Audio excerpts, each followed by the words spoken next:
오늘은 이제 지난주로 이제 사도행전 말씀을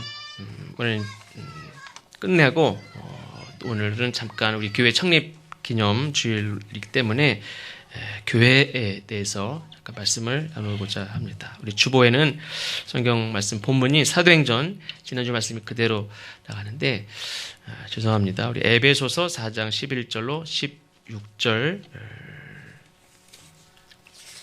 말씀입니다. 에베소서 4장 11절로 16절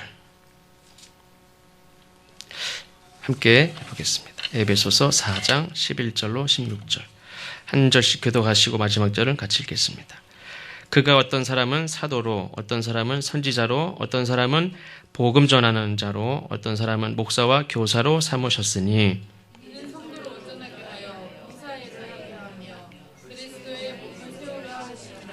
우리가 다 하나님의 아들을 믿는 것과 아는 일에 하나가 되어 온전한 사람을 이루어 그리스도의 장성한 분량이 충만한 데까지 이르리니 이는 우리가 이제부터 어린아이가 되지 아니하여 사람의 속임수와 간사한 계획에 빠져 온갖 교훈의 풍조에 눌려 요동하지 않게 하려 합니다. 오직 사랑 안에서 참된 것을 하여 범사에 그에게까지 자랄지라. 그는 머리니 곧 그리스도라. 그에게서 온 몸이 각 마디를 통하여 도움을 받음으로 연결되고 결합되어 각 지체의 분량대로 역사하여 그 몸을 자라게 하며 사랑 안에서 스스로 세우느니라. 아멘. 이 교회의 상징이라고 하면 우리가 십자가를 생각할 수 있습니다. 물론 어떤 교회는 이제 십자가가 없는 교회도 있습니다. 꼭 이단이기 때문이 아니라 어떤 교회는 그 십자가 자체를 너무 우상화하는 그런 경향이 있어서 그것조차도 안 하려고 십자가를 세우지 않는 그런 교회들도 있습니다. 물론 이제 십자가를 부인해서 안다는 그런 이단도 분명히 있습니다. 아마 하나님의 교회도 교회란 이름 붙었지만 십자가가 없습니다. 근데 이 상징이라고 할 수 있는 이 십자가, 어떤 곳은 독일인가요? 어떤 곳에 이 교회 예배당 꼭대기에는 이 울고 있는 수탉을 세운 곳도 있다고 합니다. 이유는 이제 주님을 떠났던 베드로가 수탉 울음소리를 듣고 예수님 말씀이 생각나서 깨달았듯이 이렇게 세상으로 나간 하나님을 떠난 주님을 떠난 사람들에게 주님을 기억하라는 그런 메시지일 수도 있고, 또 이 수탉이 새벽이 오는 것을 제일 먼저 알리듯이 하나님의 나라를 알리고 새 날을 이렇게 알리는 그런 소식을 세상에 전하는 그런 사명이 교회에게 있음을 상징하기도 합니다. 교회는 무엇인가? 먼저 교회는 예배당이 아니라는 사실을 알지만 우리는 순간순간 교회 그러면 예배당을 먼저 생각합니다. 예배를 드리는 주님 앞에 기도하고 예배하는 이 공동체 모임을 먼저 생각하는 게 아니라, 사람을 먼저 생각하는 게 아니라 예배당을 먼저 생각을 합니다. 물론 성전이 중요합니다. 그런데 교회가 곧 예배당을 의미하지는 않죠. 그래서 교회는 예수를 그리스도로 고백하는 자들의 모임, 그 공동체, 에클레시아라고 하는데, 예배당은 그 공동체가 모이는 공간이고 처소고 어떤 건물이지 그 건물 자체가 교회는 아니죠. 오늘 말씀에 보면 에베소서 4장 11절에 보면 그리스도의 몸이라는 표현을 하고 있는데, 이 몸이라는 것은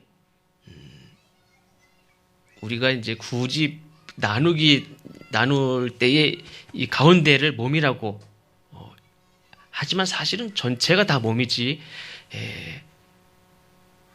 가운데만 몸은 아닙니다.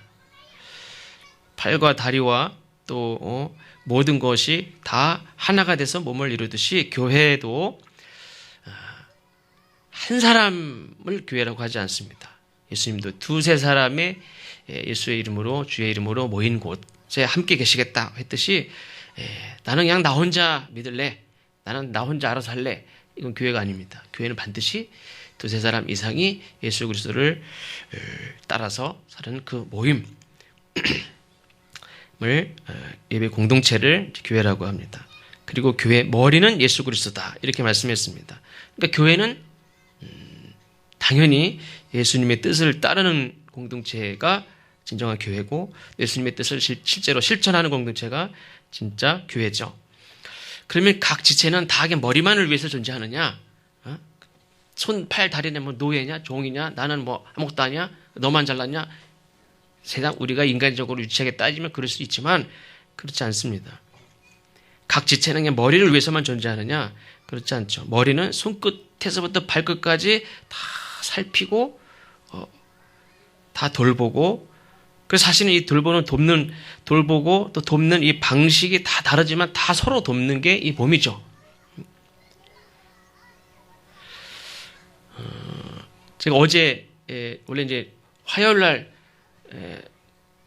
백사인 집사님하고 류영 목사님하고 화요일날 전도를 하고 수요일날은 이정일 집사님 전도도 하고 금요일날은 목사님들 각 다니면서 전도를 하는데 화요일날 비가 왔어요. 비가. 그래가지고 화요일날 전도는 특별히 우리가 차 계피 수정가를 해가지고 차 전도를 하기 때문에 아직 위에 천막이 없어서 비가 또 부슬부슬 내려가지고 또 어떤 경우에는 또 이게 애매해요. 비가 쏟아지는 건 아닌데 이 비가 그 가랑비에 옷 젖듯이 이게 살살 내리는 비에 이게 차를 들 수도 없고 그래가지고 요즘에 또 미세먼지도 많고 그래서 이제 이거를 못했습니다.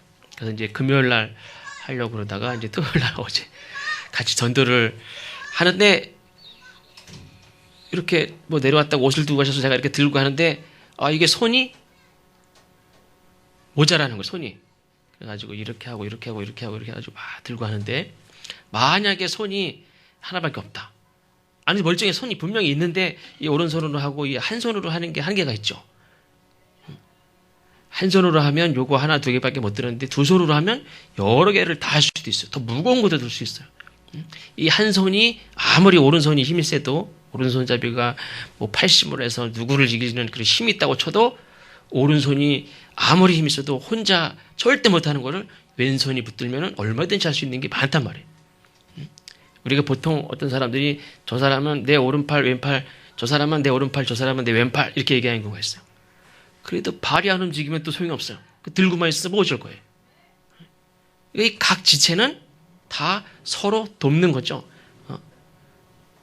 오른손이 아무리 힘이 세도 왼손이 돕지 않으면 제대로 하지 못하고 오른손 왼손 아무리 있어도 발이 안 가면 소용이 없고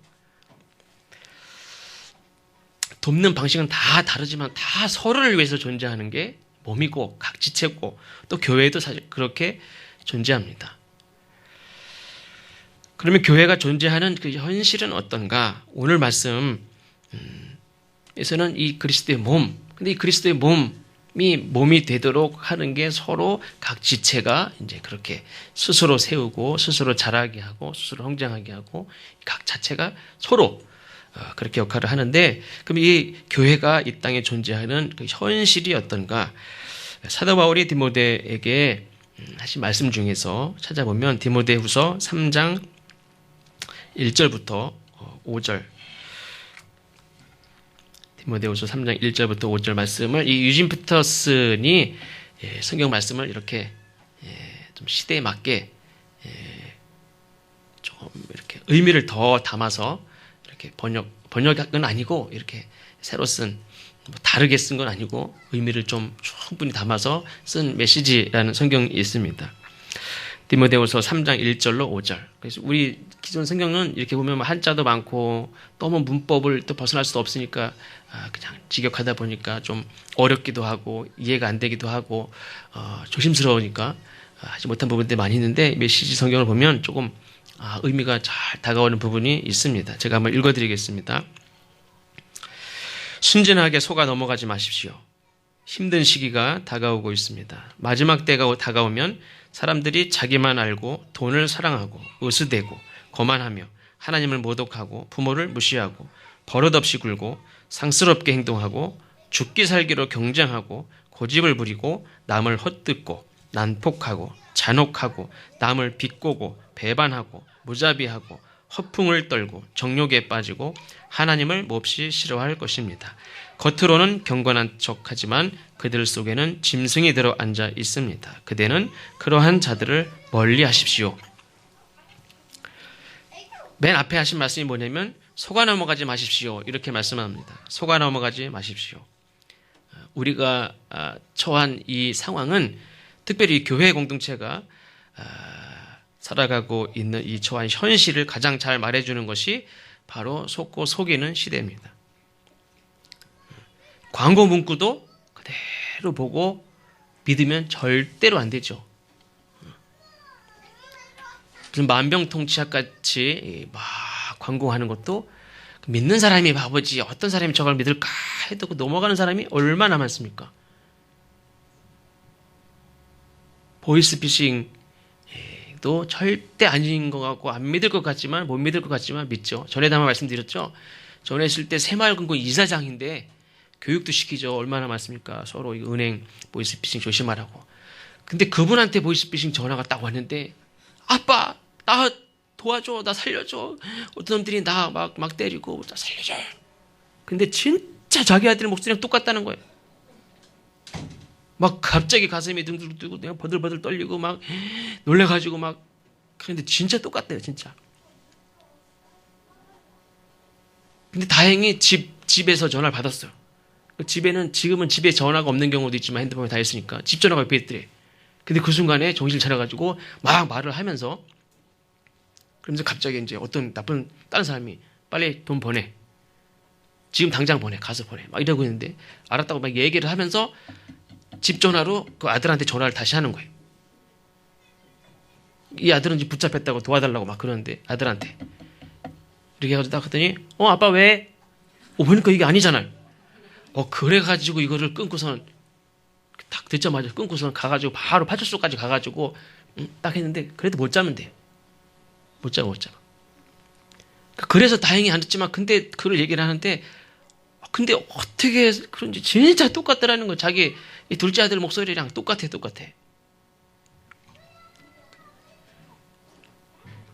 그러니까 다 속아 넘어가요. 은행에 있는 분들도 막 속아 넘어가요. 우리는 이 시대를 초월해서 믿을 수 없는 그 시대를 살아가고 있습니다. 태초부터도 아담과 하와가 어떻습니까? 안타깝지만 마귀가 하는 말에 속아 넘어갔어요. 그 마귀가 저놈일 수도 있지만 또 내 안에 있는 나 자신이 가지고 있는 이 죄성일 수도 있죠. 어쨌든 우리는 속아 넘어가요. 저 사람한테 속든 자기 자신한테 속든 우리가 속아 넘어가는 이 시대, 이 삶 속에 살고 있습니다.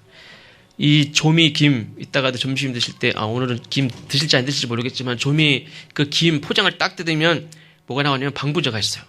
방부제에 뭐라고 써있죠? 먹지 마시오. 말 앞에 뭐라고 써있죠? 절대는 아닐걸요? 몸에는 해롭지 않습니다. 거기 써있어요. 몸에는 해롭지 않습니다. 가끔 방부제 보세요. 아니면 그 여름에 그 얼음 아이스 드라이아이스 말고 그죠? 아이스팩 거기도 보면은 어떤 경우는 이제 뭐 먹지 마십시오 하는 경우인데 이 방부제 긴 방부제 이따 한번 뜯어보세요. 보면은 몸에는 해롭지 않은데 먹지 말래요. 근데 어떤 분이 이거를 어떻게 하다가 탁 떠서 뭐 몇 인분을 막 요리를 했는데 그게 어떻게 하다가 탁 들어갔어요. 탁 알맹이잖아요. 알맹이들이 탁 들어갔어요. 분명히 몸에 해롭지 않다고 그랬어요. 근데 먹지 말래요. 어떻게 해야 될까요? 몸에 해롭지 않다는 말이 믿어집니까? 그럼 왜 먹지 말라고 그러겠어요? 그러니까 어떻게 합니까? 안 믿어요. 몸에 해롭지 않다고 아무리 그래도 전혀 해롭지 않습니다. 근데 먹지 마시오. 우리는 해롭지 않다는 말을 아무도 믿지 않아요. 그럼 버리고 말지 그거를 누가 먹습니까? 어차피 10알 정도밖에 안 들어가는데 뭐 내가 먹을 확률이 별로 없어요.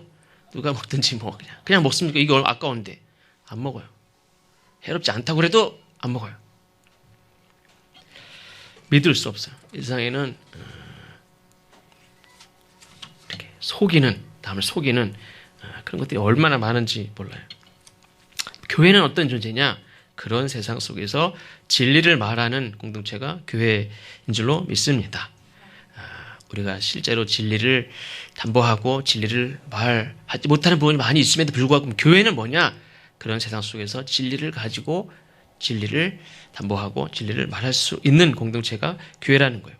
세상은 자꾸 거짓된 그런 말로 아, 여기가 지름길이다. 여기 이렇게 하면 성공한다. 이쪽으로 가면 좋겠다. 이쪽으로 와라. 이렇게 얘기하지만 교회는 참된 길을 제시하는 하나님의 말씀을 따르는 공동체인 줄로 믿습니다. 그런데 우리가 또 우리 자신도 그걸 잘 따르지 못하는 경우도 많이 있어요. 저는 참 감사하다, 참 부끄럽다 하는 생각을 가끔 느끼는 경우가 뭐냐면 운전을 하는데 이런 뭐 시골길은 길이 좀 단조롭고 뭐 갈림길이 별로 없지만 이 도시는 골목 갈라지는 경우가 많죠. 어제도 강필구 지사님 할머니 돌아가신 빈소에 갔다 오는데도 그 올림픽대로나 뭐 이런 데도 길이 막 헷갈리더라고요. 분명히 뉴턴 200m 앞에서 나가야 되는데 200m 가기 전에 나가는 길이 있어요. 그리고 그 표지에도 아산병으로 나가려면 여기 나가라고 써 있어요. 이게 뭐지? 이걸 표지판을 믿어야 될지 내비게이션을 믿어야 될지. 지금은 그래도 뭐 30m 전까지도 이게 좀 딜레이 되는 거 없이 잘 이게 알려주기도 하지만 얼마 전까지만 해도 막 좀 늦게 알려줘가지고 이미 지나쳤는데 딴소리하고 막 그래가지고 내비게이션을 믿을 수가 없었어요. 근데 지금은 그래도 믿을만 해요. 근데 그때 생각이 나가지고 막 마음대로 만약에 똑바로 좀 가르쳐 주지. 그리고 내가 아는 방식으로 내 판단으로 그냥 가면 꼭 길이 잘못 들어요. 길을 잃죠. 근데 요즘 내비게이션은 참 감사한 게 운전을 할 때 길을 잘못 들어도 저한테 뭐라고 절대 그러지 않는다는 거예요. 옆에 있는 와이프는 아이고 할지 모르지만 제가 길지 사실은요. 어제도 이렇게 와가지고 부천 쪽에서 이렇게 들어오면서 어디서 많이 본 듯한데 보니까 그쪽 서울 나갈 때는 몇 번 나간 여러 번 나간 길인데 거꾸로 오니까 이게 이상하다. 여기가 어디냐. 오다 보니까 거꾸로 오던 생각나니까 여기가 우리 맨날 지나가던 길이네. 그 길인데 거꾸로만 가도 저는 잘 몰라요. 그러니까 옆으로만 또 딴 데만 헷갈려도 옆에서 아이고 이렇게 쳐다봐요. 내비게이션은 저한테 뭐라고 절대 안 그래요. 그리고 어떻게 합니까? 다시 길을 재탐색합니다. 가서 이리 가십시오. 그래서 내 마음대로 또 어떤 때는 이렇게 지나치고 가잖아요. 그러면 얘가 또 다시 얼마든지 다시 길을 다 찾아가지고 빠른 길로 이리 가십시오. 안내를 해줘. 예전에는 막 내 맘대로 또 내 맘대로 가고 또 내 맘대로 가고 막 그러니까 계속 재탐색 그러다가 나중에는 내가 봐도 이상한 것 같아 얘가. 그럼 무슨 말을 하냐면 내가 하도 지 맘대로 하니까 얘가 성질이 났나 보다. 길을 막 아무 데나 알려주는 것 같은 느낌이 들 정도로. 근데 어쨌든 요즘 내비게이션은 아무리 내가 잘못 길을 가도 내 맘대로 막 가도 분명 화가 날 만도 한데 저 같았으면 네 맘대로 해. 몰라. 그럴 텐데 내비게이션은 계속 다시 재탐색을 해서 어떤 길이 빠른지 어떤 길이 안 막히는지를 해가지고 그리고 여기도 있고 여기도 있는데 어디로 가실래요?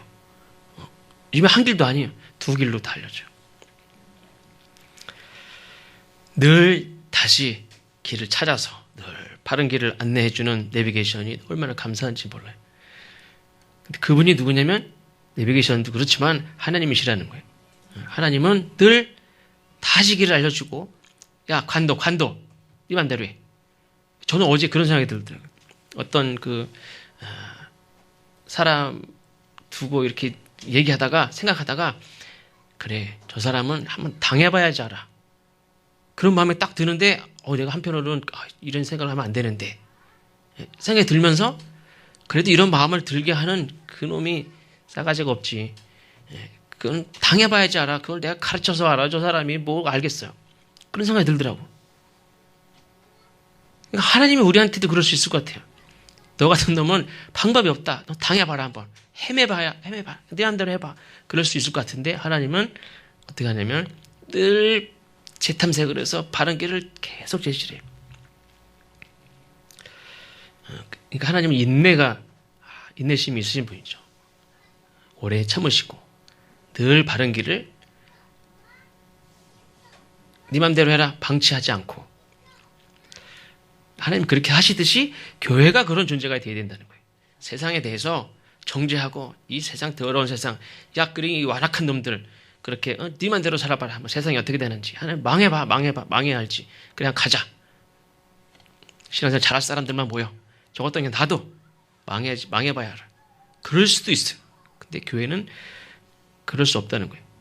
교회는 아무리 잘못해도 또 다시 재탐색을 해서 그 사람 입장에서 재탐색을 해서 그 자리에서 잘못된 그 길, 그 순간 그 자리에서 또 그 자리에서 그러면 그 상태에서 그러면 최선의 방법이 뭔지 바른 길이 뭔지를 계속 끊임없이 그 사람이 도착할 때까지 계속 제시할 수 있어야 교회라는 거예요. 그걸 포기하면 사명을 포기하는 건 똑같은 거예요. 그러기 위해서는 교회는 무엇보다도 속지 않아야 되죠. 내가 먼저 속지 않아야 되고 내가 먼저 거짓되면 안 돼요. 참된 공동체가 되어야 되죠. 디모데후서 3장 16절 말씀 이하의 말씀을 에서 이 사람이라는 표현이 나오는데 그 사람을 교회 공동체로 바꾸어서 오늘 찬양도 우리 성림교회가 되게 하셔서 그렇게 개사를 해서 부르셨는데 이런 사람으로 이런 교회 공동체가 되었으면 하는 마음으로 잠깐 그것만 단어만 바꿔보면 디모데후서 3장 16절 모든 성경은 하나님의 감동으로 된 것으로 교훈과 책망과 바르게 함과 의로 교육하기에 유익하니 이는 하나님의 사람으로 온전케 하며 그러니까 하나님의 교회로 온전하게 하며 그러니까 하나님의 사람을 온전하게 하는 것도 하나님의 말씀이라는 거죠. 하나님의 교회를 온전하게 하는 건 마찬가지로 하나님의 말씀이라는 거예요. 온전하게 하며 모든 선한 일을 행할 능력을 갖추게 하려 함이라. 하나님의 사람도 하나님의 말씀 없이는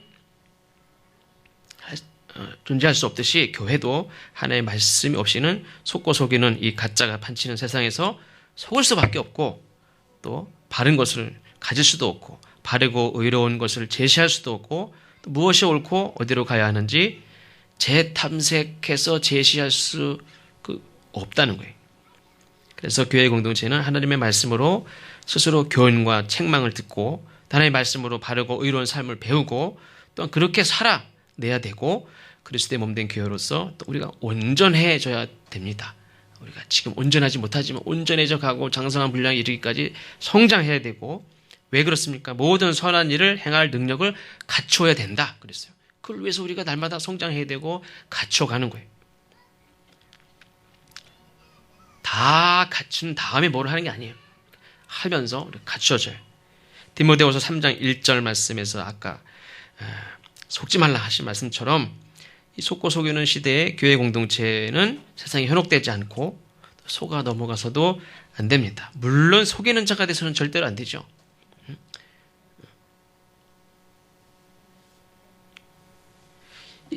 속이는 거는 자기 정체성을 포기하는 거예요.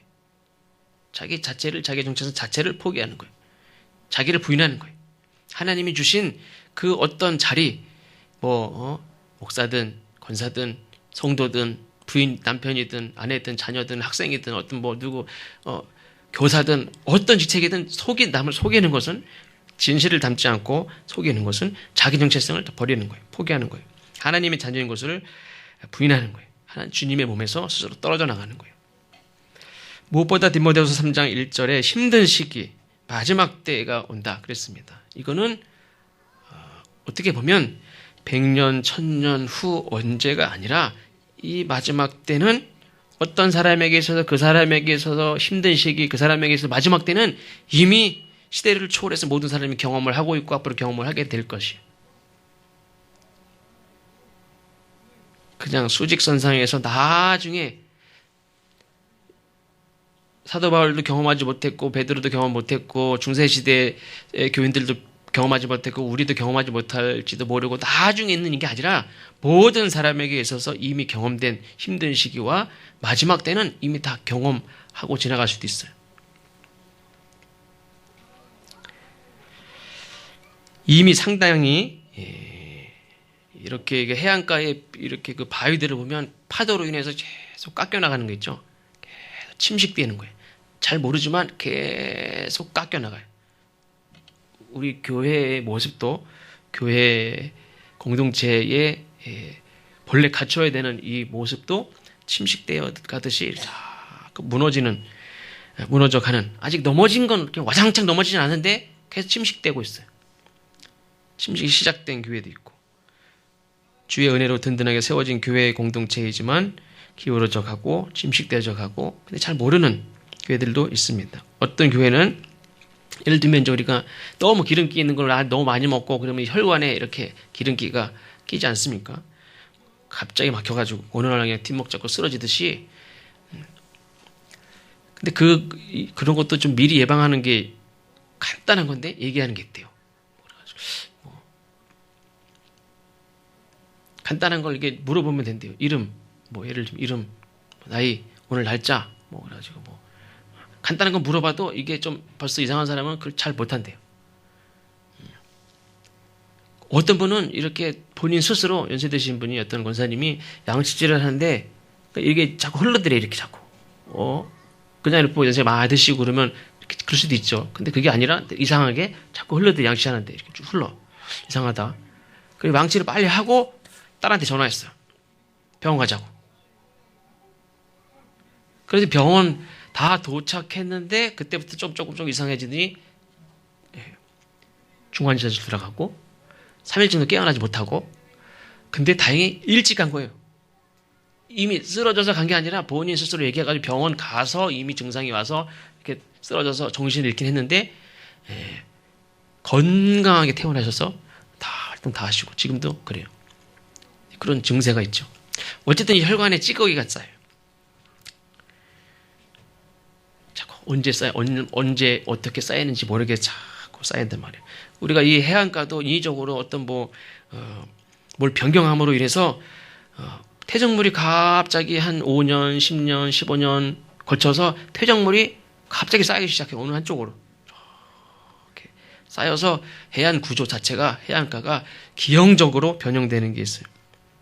교회도 마찬가지로 세속적으로 또 이기적인 탐욕의 죄가 하루아침에 갑자기 결과가 나타나는 게 아니라 이렇게 퇴적물이 쌓이듯이 찌꺼기가 쌓이듯이 기형적으로 나중에 이렇게 잘 모르는데 기형적으로 바뀌어서 제 기능을 다하지 못하는 돌이킬 수 없는 그런 지경에 이르기도 합니다.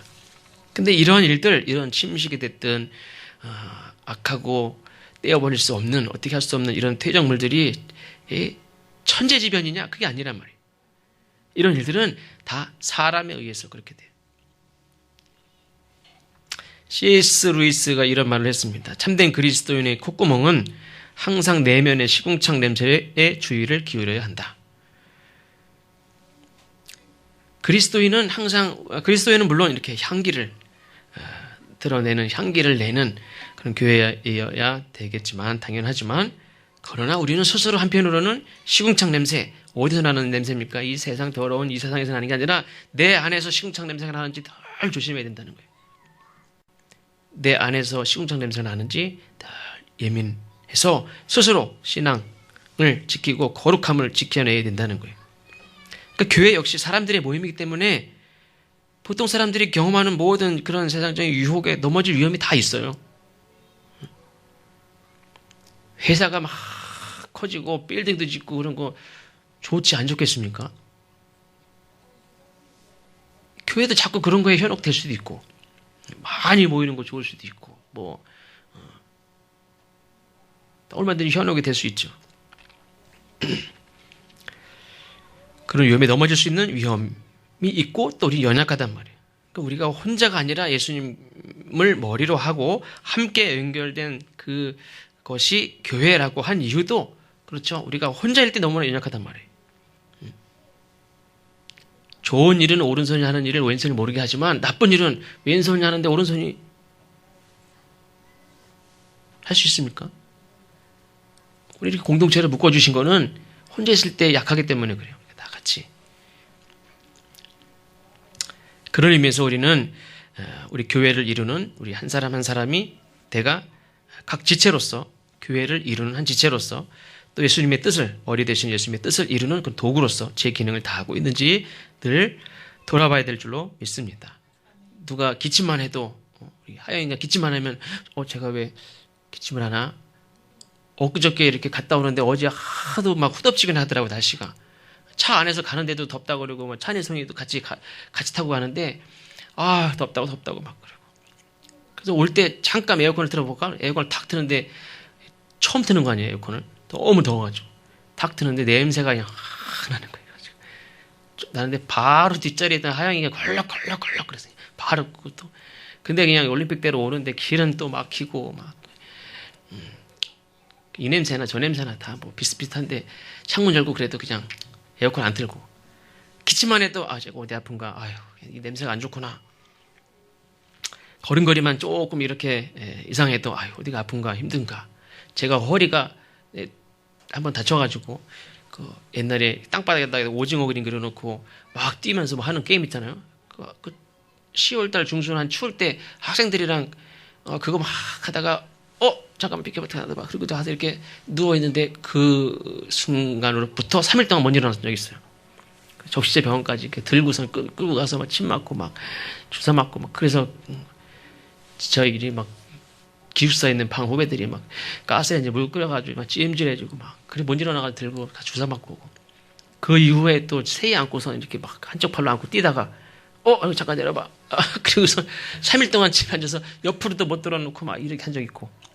그리고 3번 정도 그런 적이 3번 정도. 그럼 자세가 딱 아프면 어떻게 되는 줄 아세요? 엉덩이가 오리궁뎅이가 쑥 빠져 이렇게 해가지고 서 있을 수가 없어요. 이렇게 어떻게 할 수가 없어요. 그 자세만 딱 봐도 저 사람이 허리가 아프구나. 근데 전에 한번 이렇게 이종일 집사님 나가는데 자세가 딱 그 자세로다가 신발을 이렇게 신으면서 내려가는 거예요. 아이고 허리가 많이 아프시구나. 그런 적이 있었어요. 그 자세만 봐도 아이고 어디가 아픈가 보다. 그렇게 살핀단 말이에요. 이렇게 보이잖아요, 보여.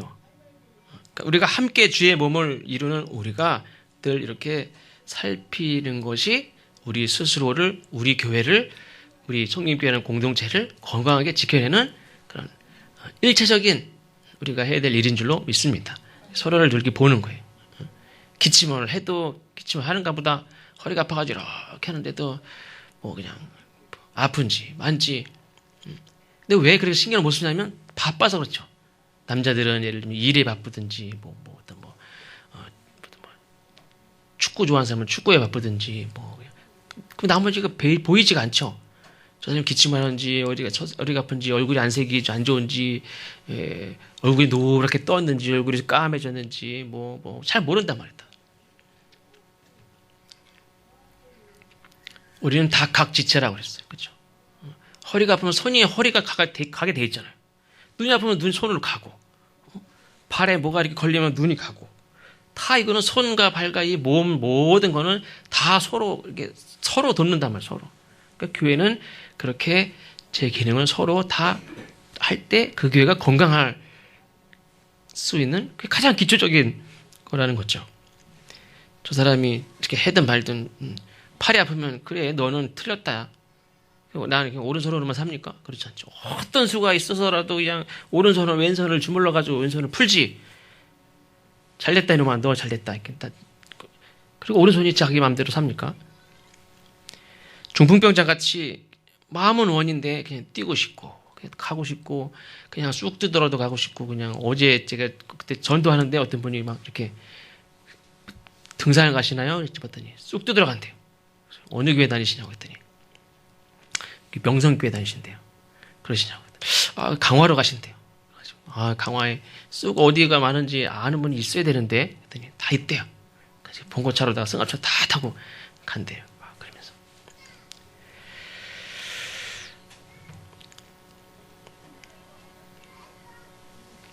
우리가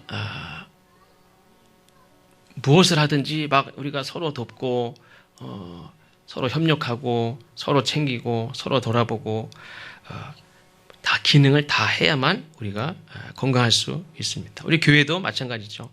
마음은 원인데 갈 수 없으면 소용이 없습니다. 저 사람들은 다 쑥 들어가는구나. 나는 못 가요. 데리고 가지도 않고 가자고지도 않고 나도 공 차고 싶은데 나보고 공 차자고 하는 사람이 없어요. 오늘 아프니까 그냥 있어. 마음은 원인데 움직이지가 않아요.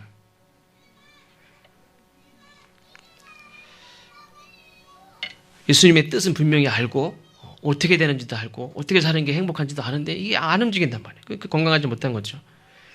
교회의 머리가 되시는 예수 그리스도의 말씀에 우리 모두가 이렇게 순종하지 않으면 순종은 누가 합니까? 팔다리가 하는 거죠. 팔다리가 움직이지 않으면 머리는 의미가 없단 말이에요. 아무리 똑똑해도 이게 움직여주지 않으면 아무 소용이 없어요. 예수님의 영광을 드러내는 것도 마찬가지예요. 이 세상에 하나님의 말씀이 태초 하나님의 말씀이 계셨어도 그 말씀을 귀하게 여기고 하나님의 말씀을 행하는 사람이 없으면 그 말씀이 뭐예요? 아무것도 아니에요, 사실. 이 세상을 창조하실 때는 하나님의 말씀을 창조하셨지만 그 삶의 진정을 복으로 누리고 복을 경험하고 복되게 또 그렇게 살아가는 모든 삶에는 그 말씀을 복으로 알고 그 말씀대로 살아가는 사람들이 있었기 때문에 그 말씀이 의미가 있고 능력이 있고 가치가 있고 한 거죠. 순종하는 그리스도인들이 없으면 교회는 아무 의미가 없단 말이에요. 하나님의 뜻대로 사는 사람이 없다면 그런 자가 이 세상에 존재하지 않는다면 하나님의 말씀의 의미가 없어요. 그러니까 순종하는 사람이 없다면 예수 그리스도도 교회도 의미가 없다고 얘기하면 너무 심한가요?